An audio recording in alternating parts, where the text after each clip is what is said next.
Hello, welcome to ലേണിനോ. അപ്പൊ നമ്മളുടെ പ്രീവിയസ് ഇയർ ക്വസ്റ്റ്യൻസ് ഫിസിക്സിന്റെ കീമിൽ ചോദിച്ചിട്ടുള്ള പ്രീവിയസ് ഇയർ ക്വസ്റ്റ്യൻസിന്റെ സീരീസിലെ അടുത്ത സെറ്റ് ഓഫ് ക്വസ്റ്റ്യൻസിലേക്ക് നമുക്ക് പോവാം. 10 ക്വസ്റ്റ്യൻസ് ആണ് ഈ ഒരു സെഷനിൽ ഉൾപ്പെടുത്തിയിരിക്കുന്നത്. First question, the line integral of the magnetic field around a closed loop is directly proportional to. ഒരുമാതിരി എല്ലാം ഇത് തിയറി സെഷൻ ടോപ്പിക്സ് ആണ് കേട്ടോ. ഇതിൽ വരുന്നതെല്ലാം അത് ഈ ഒരു ദിവസത്തിൽ കൂടുതലും അങ്ങനെ പ്രോബ്ലമാറ്റിക് ആയിട്ട് കണ്ടിട്ടില്ല. അപ്പൊ അതുകൊണ്ട് വേഗം കഴിയും ഈ ഒരു സെഷൻ കേട്ടോ. അപ്പൊ line integral of the magnetic field around a closed loop is directly proportional to എന്തായിരിക്കും? Current enclosed, charge enclosed, voltage across the loop, length of the loop, electric field around the loop. നമ്മൾ option A current enclosed എന്നാ പഠിച്ചിരിക്കണം അല്ലെ, തിയറിയാണ്. അപ്പോൾ the line integral of magnetic field around a closed loop എന്ന് പറയുന്നത് by Ampere circuital law എന്താ വരാ? Closed integral B dot D L is equal to mu naught into I enclosed എന്ന് വരാം. So it is directly proportional to the current enclosed ആണ് അല്ലെ. Option A ആണ് correct answer. അടുത്ത ചോദ്യം, the magnetic dipole moment of a current loop carrying current I and of area A with n turns is. The magnetic dipole moment of a current loop ആണ്. അതിൽ കൂടെയുള്ള current എന്ന് പറയുന്നത് ഐയും area എന്ന് പറയുന്നത് എയും നമ്പർ ഓഫ് ടേൺസ് അതിലുള്ളത് എന്നും ആണെന്നുണ്ടെങ്കിൽ മാഗ്നറ്റിക് ഡൈപോൾ മൊമെന്റ് എന്താണ്? IA by n, IA by n square, IA by 2, NIA, IA. അപ്പൊ magnetic dipole moment of a current loop എന്ന് പറയുന്നത് ഫോർ കോയിൽ n ടേൺസും കറണ്ട് ഐയും ഏരിയയും വരികയാണെന്നുണ്ടെങ്കിൽ mu is equal to NIA ആണ്. ഓപ്ഷൻ ഡി ആണ് കറക്റ്റ് ആൻസർ. അടുത്ത ചോദ്യം, galvanometer is converted into a voltmeter by connecting എന്നാണ് ചോദിക്കണത് അല്ലെ. അപ്പൊ നമ്മൾക്ക് ഈ അത് എങ്ങനെയായിരിക്കണം? ഇത് കൺവേർഷൻസ് നമുക്ക് നിർബന്ധമായിട്ട് അറിഞ്ഞിരിക്കണം അല്ലെ. അത് ഹൈ റെസിസ്റ്റൻസ് ഇൻ സീരീസ് ആണോ, ലോ റെസിസ്റ്റൻസ് ഇൻ സീരീസ് ആണോ, ഹൈ റെസിസ്റ്റൻസ് ഇൻ പാരലൽ ആണോ, ലോ റെസിസ്റ്റൻസ് ഇൻ പാരലൽ ആണോ, ആൻഡ് ഇൻഡക്റ്റൻസ് ഇൻ സീരീസ് ആണോ?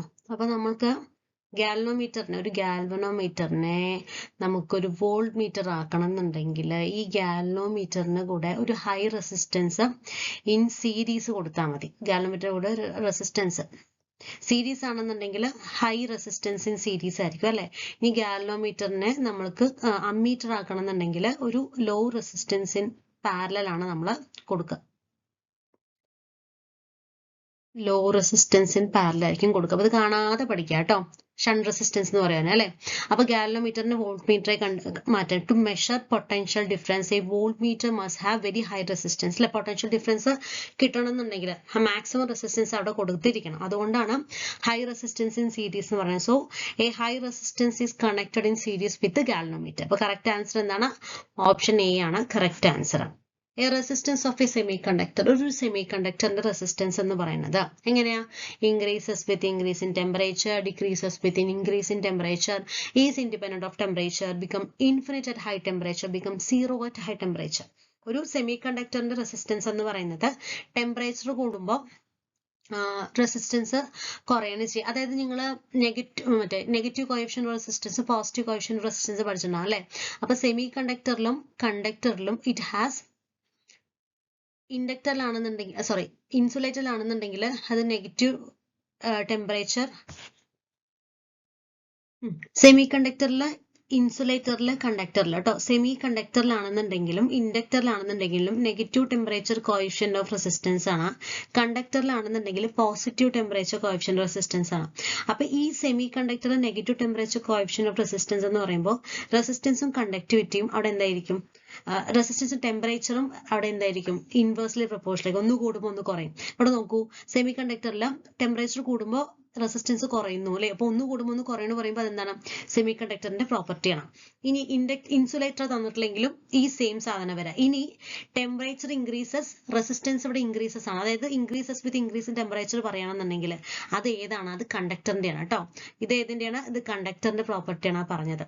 ഓക്കെ, അപ്പൊ അതൊന്ന് ശ്രദ്ധിക്കുക. അപ്പൊ ഈ മൂന്നെണ്ണത്തിലുള്ള അതായത് negative temperature coefficient resistance, positive temperature coefficient resistance. അപ്പൊ സെമി കണ്ടക്ടറും ഇൻസുലേറ്ററും നെഗറ്റീവ് ടെമ്പറേച്ചർ കോഎഫിഷ്യന്റ് ഓഫ് റെസിസ്റ്റൻസും, കണ്ടക്ടർ ആണെന്നുണ്ടെങ്കിൽ പോസിറ്റീവ് ടെമ്പറേച്ചർ കോഎഫിഷ്യന്റ് റെസിസ്റ്റൻസ് ആണ് കേട്ടോ. അപ്പൊ resistance of a semiconductor with temperature എന്ന് പറയും. സെമി കണ്ടക്ടേഴ്സ് ടെമ്പറേച്ചർ കൂടുമ്പോൾ ചാർജ് കരിയേഴ്സ് കൂടും. അപ്പോൾ ചാർജ് കരിയർ കൂടാതെ പറയുമ്പോൾ റെസിസ്റ്റൻസ് സ്വാഭാവികമായിട്ടും അവിടെ കുറയാണ് ചെയ്യുക. അപ്പൊ decreases with increase in temperature. Option B ആണ് correct answer. അടുത്ത ചോദ്യം, a metal rod of a length 0.5, metal റോഡിന്റെ ഒരു മെറ്റൽ റോഡാണ്, അതിന്റെ ലെങ്ത് എന്ന് പറയുന്നത് 0.5 മീറ്റർ ആണ്, moves with its length perpendicular to the uniform magnetic field. ഇതിന്റെ ലെങ്ത് ഒരു മാഗ്നറ്റിക് ഫീൽഡിന് പെർപെൻഡിക്കുലർ ആയിട്ടാണ് അത് മൂവ് ചെയ്യുന്നത്. മാഗ്നറ്റിക് ഫീൽഡിന്റെ ലെങ്ത് 0.2 ടെസ്ലയാണ്. അതിന്റെ വെലോസിറ്റി, മൂവ് ചെയ്യുന്നതിന്റെ വെലോസിറ്റി 3 മീറ്റർ പെർ സെക്കൻഡ് ആണ്.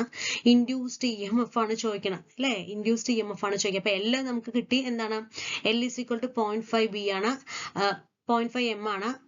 B അഥവാ മാഗ്നറ്റിക് ഫീൽഡിന്റെ ഇന്റൻസിറ്റി എന്ന് പറയുന്നത് 0.2 T ആണ്, വെലോസിറ്റി 3 മീറ്റർ പെർ സെക്കൻഡ് ആണ്. അപ്പൊ E is equal to BLV ആണ് കേട്ടോ. അപ്പൊ മൾട്ടിപ്ലൈ ചെയ്താൽ മതി. 0.2 into 0.5 into 3 is equal to 0.3 volt ആണ് കേട്ടോ. അപ്പൊ ഓപ്ഷൻ സി ആണ് കറക്റ്റ് ആൻസർ. ഓക്കെ, അടുത്തത്, the speed of electromagnetic waves in a medium depends on the intensity of the wave, initial phase of the wave, permittivity and permeability of the medium, energy it carries, reflectivity of the medium. Speed of electromagnetic waves in medium depends on എന്താണ്? V is equal to 1 by root mu epsilon ആണ് അല്ലെ. So speed depends on the പെർമിറ്റിവിറ്റിയും permeability of the medium മാത്രമാണ് അല്ലെ. അപ്പൊ option C ആണ് correct ആയത്. അപ്പൊ സ്പീഡ് ഓഫ് ദ, ഈ ഇക്വേഷൻ പഠിക്കാട്ടോ, ഇത് വെച്ചിട്ട് പ്രോബ്ലംസ് ചോദിക്കാം കേട്ടോ. എക്സാം നിങ്ങളിപ്പോ NS മാത്രമല്ല, അല്ലാതെ നിങ്ങളുടെ എക്സാമിനും ചോദിക്കാൻ സാധ്യതയുള്ള ഒരു ഫോർമുലയാണത്. ഈ ഫോർമുല വെച്ചിട്ടുള്ള ഏതെങ്കിലും ടൈപ്പ് അങ്ങോട്ടോ ഇങ്ങോട്ടോ ചോദിക്കാം.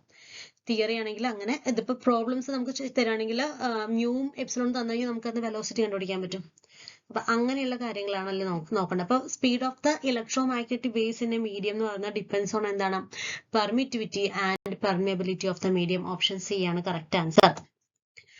അടുത്ത ചോദ്യം, when a beam of white light enters into optical prism, ഒരു ഒപ്റ്റിക്കൽ പ്രിസത്തില് ഒരു beam of white light എന്ന് പറയുന്നത് വന്നു, the most deviated color, നമുക്ക് അതങ്ങനെ ഡീവിയേറ്റ് ചെയ്ത് നമുക്ക് പല കളേഴ്സ് ആയിട്ട് സ്പ്ലിറ്റ് ചെയ്യും അല്ലേ.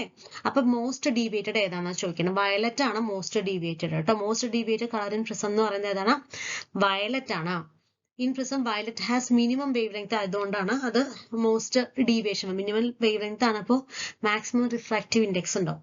അപ്പൊ മോസ്റ്റ് ഡീവിയേറ്റഡ് ഇതാണെങ്കിൽ ലീസ്റ്റ് ഡീവിയേറ്റഡ് ഏതായിരിക്കും? അത് ഗ്രീൻ ആയിരിക്കും അല്ലെ. വിബ്ജിയോറില് ലീസ്റ്റ് ഡീവിയേറ്റഡ് ഏതായിരിക്കും? ഗ്രീൻ അല്ല, റെഡ് ആയിരിക്കും.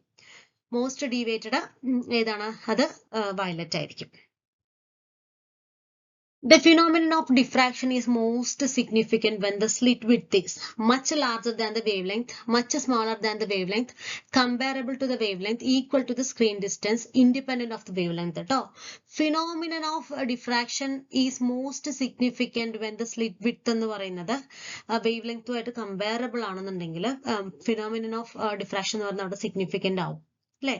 അപ്പൊ diffraction is most significant with when the slit width എന്ന് പറയുന്നത് എങ്ങനെയായിരിക്കണം? അപ്രോക്സിമേറ്റ്ലി വേവ് ലെങ്ത് ആയിരിക്കണം. ഡിഫ്രാക്ഷൻ ഈസ് മാക്സിമം എപ്പോഴായിരിക്കും? വെൻ സ്ലിറ്റ് വിഡ്ത്ത് എന്ന് പറയുന്നത് വേവ് ലെങ്ത് ആയിരിക്കും. Okay, diffraction is maximum when slit width എന്ന് പറയുന്നത് approximately equal to wavelength ആയിരിക്കും. In Huygens construction the secondary wavelets move. Huygens കൺസ്ട്രക്ഷനിൽ secondary wavelets എന്ന് പറയുന്നത് മൂവ് ചെയ്യുന്നത് എങ്ങനെയാ? ഇൻ ഓൾ ഡയറക്ഷൻ ആണോ? ഓൺലി റേഡിയലി ഔട്ട്വേർഡ് ആണോ? ഓൺലി റേഡിയലി ഇൻവേർഡ് ആണോ?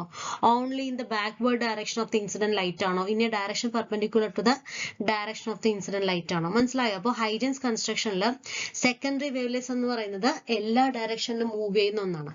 Okay, direction of secondary wavelets by Huygens principle direction of secondary wavelets എന്ന് പറയുന്നതാണ് വരിക. അപ്പൊ അക്കോർഡിംഗ് ടു ഹൈജൻസ് എങ്ങനെയാണ്? Secondary wavelets move in all direction ആണ് കേട്ടോ. അപ്പൊ ഡയറക്ഷൻ ഓഫ് സെക്കൻഡറി വേവ്ലെറ്റ്സ് തരുന്നതാണ് ഈ പറഞ്ഞ ഹൈജൻസ് പ്രിൻസിപ്പിൾ. നമുക്ക് മനസ്സിലാവുന്നത് അതിന്റെ ഡയറക്ഷൻ ആണ് മനസ്സിലാക്കുക. സെക്കൻഡറി വേവ്ലെറ്റ്സിന്റെ ഡയറക്ഷൻ മനസ്സിലാക്കാനാണ് ആ ഒരു പ്രിൻസിപ്പിൾ യൂസ് ചെയ്യുന്നത്. അപ്പൊ സെക്കൻഡറി വേവ്ലെറ്റ്സ് എന്ന് പറയുന്നത് എല്ലാ ഡയറക്ഷനിലും അത് മൂവ് ചെയ്യുന്നതാണ്. The plot of maximum kinetic energy of the photoelectrons to the energy of the incident photon above its threshold frequency on a photosensitive material of work function phi is. Plot of maximum kinetic energy of photoelectrons to the energy of the അതായത് kinetic energy maximum kinetic energy of photo ഇലക്ട്രോൺസും to the energy of the incident ഫോട്ടോണും above threshold frequency ആണ് photo sensitive material of function phi എന്ന് പറയുന്നത് എങ്ങനെയാണെന്ന് ചോദിക്കുന്നത്. And oblique അത് രണ്ടും തമ്മിലുള്ള ഒരു വേവ് ഒരു ഗ്രാഫ് വരച്ചു കഴിഞ്ഞാൽ അത് എങ്ങനെയായിരിക്കും? And oblique straight line with a positive slope, and oblique straight line with a negative slope, and oblique straight line passing through the origin, and exponential curve, A polynomial curve of order 2. അപ്പൊ ഇത്രയും കാര്യങ്ങളാണ് നമുക്ക് വരുന്നത്. അപ്പൊ എന്താ വരിക?